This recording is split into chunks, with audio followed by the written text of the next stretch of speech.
Étranger, mon ami, tu me demandes ce que signifie le mot patrie. Si tu as une mère et si tu l'honores, c'est avec ton cœur de fils que tu comprendras mes propres sentiments. Ma patrie, c'est la terre de France où mes ancêtres ont vécu. Ma patrie, c'est cet héritage intellectuel qu'ils m'ont laissé pour le transmettre à mon tour. Viens voir, étranger, la beauté des paysages de France, la splendeur des monuments édifiés par mes aïeux. Va te reposer dans le vert marais poitevin. Admire les roches rouges d'Aguet qui se baignent dans le bleu de la mer de Provence. Chemine simplement de Paris vers Lyon, sur la route près d'Avalon.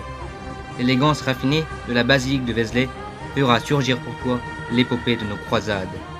Tu arriveras plus loin au château de la Rochepot, qui donne à la région un petit air médiéval. N'oublie pas de visiter en Bourgogne le ravissant hospice de Beaune. Ne néglige pas le barrage de Gémissia. Continue, regarde et réjouis-toi par tant de beauté. Mais si la France, ma patrie, n'était que belle et aimable, mon amour pour elle ne serait pas si grand. Elle est mieux encore, intelligente et cultivée. La clarté de sa pensée et la finesse de son esprit, l'excellence de son goût te sont déjà connues. Des idées venues de France ont influencé l'humanité tout entière. Sais-tu par exemple que la bibliothèque personnelle de Frédéric II de Prusse, conservée à Berlin, ne contient que des livres écrits en français. Ainsi, bien au-delà de nos frontières, des hommes de France sont célèbres, philosophes, écrivains, poètes, artistes, savants, tels que Pascal, Molière, Vigny, Delacroix, Berlioz, Pasteur.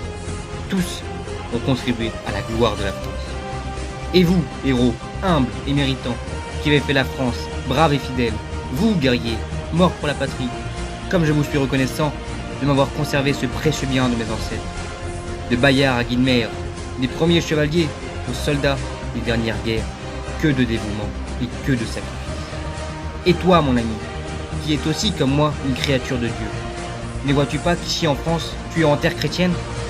Les oratoires pittoresques, les calvaires aux croisées des chemins, les flèches de nos cathédrales sont les témoins de Pierre d'une foi vivante. Ma patrie, bonne et pieuse, a vu naître de grands saints.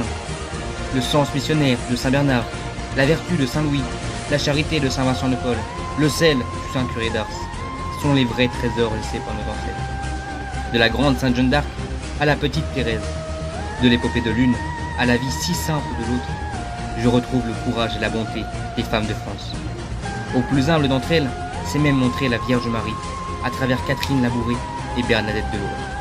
Quel honneur et quel panache pour la France. Tu comprends maintenant pourquoi, ami étranger, j'aime et je vénère ma patrie comme ma mère. Pourquoi, si riche de tout ce qu'elle me donne, je désire transmettre cet héritage. Ne crois pas que cet amour que j'ai au cœur soit aveugle. Mais devant toi, je ne dirai pas les défauts de ma mère patrie, car je sais bien qu'un fils ne gagne rien à critiquer sa mère. C'est en grandissant lui-même qu'il l'a fait grandir. Et si je veux ma patrie meilleure et plus saine, que je le devienne moi-même.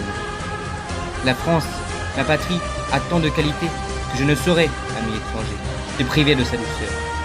Si tu sais découvrir ses charmes et ses vertus, tu l'aimeras toi aussi. Je partagerai avec toi ses bontés, et loin de m'appauvrir de ce don, je m'enrichirai de cette tendresse nouvelle que tu lui porteras. Mais ne l'abîme pas, ami étranger. La France, ma douce patrie, ma chère mère, ne la blâme pas, ne la pervertis pas, ne la démolis pas. Car je suis là, moi son fils, prêt à la défendre, prêt à mourir pour elle.